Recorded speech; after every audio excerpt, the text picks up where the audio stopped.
بسم الله الرحمن الرحیم. نن به موږ د جریان په مرض په اړه کې خبره کوو. ډېر نوجوانان د جریان په مرض کې مبتلا دي، خو لیکن د دې په علاج باندې لاپرواهي کوي. جریان یو داسې مرض دی چې عضو تناسل د انسان چې کوم دی هغه بیا بغیر د کنټرول نه د دې نه منی خارج کیږي په خپل باندې.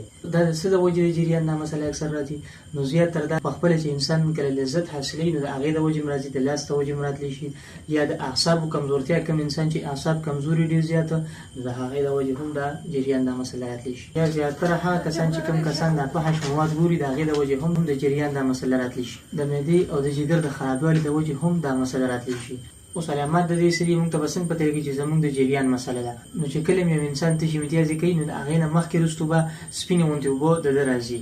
دا یو غټه علامه ده. په دې ملا باندې او په دې کونډو باندې به درد وي هر ټایم زیاتره.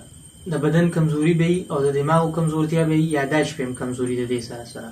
چې کومه ازواجي زندگی تیری دي د خپل کوروالې سره نو په هغې کې به هم کمزورتیا محسوسوي دي ډېره زیاته.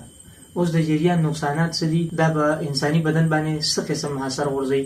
نو د ټولو نه مخکې د مردانه طاقت کمزورتیا پیدا کوي ډېره زیاته، او چې کومه د واده کړې زندگی ده، شادي شوده زندگی ده، هغې باندې ډېر زیات اثر غورځوي او هغه متاثره کوي ډېره زیاته. د وخت نه مخکې انزال کېدل یا بانجپن، اکثر د دې وجې جراثیم هم ختم شي نو بیا اولاد نه کېږي. نو که چېرې تاسو هم د جریان په مسله کې مبتلا یې، موږ سره رابطه وکړئ. د دې دپاره موږ د جلو بوټونه یوناني هربل میډیسن تیار کړي دي چې د هغې هېڅ قسم ساید افیکټ او نقصانات وغیره نشته.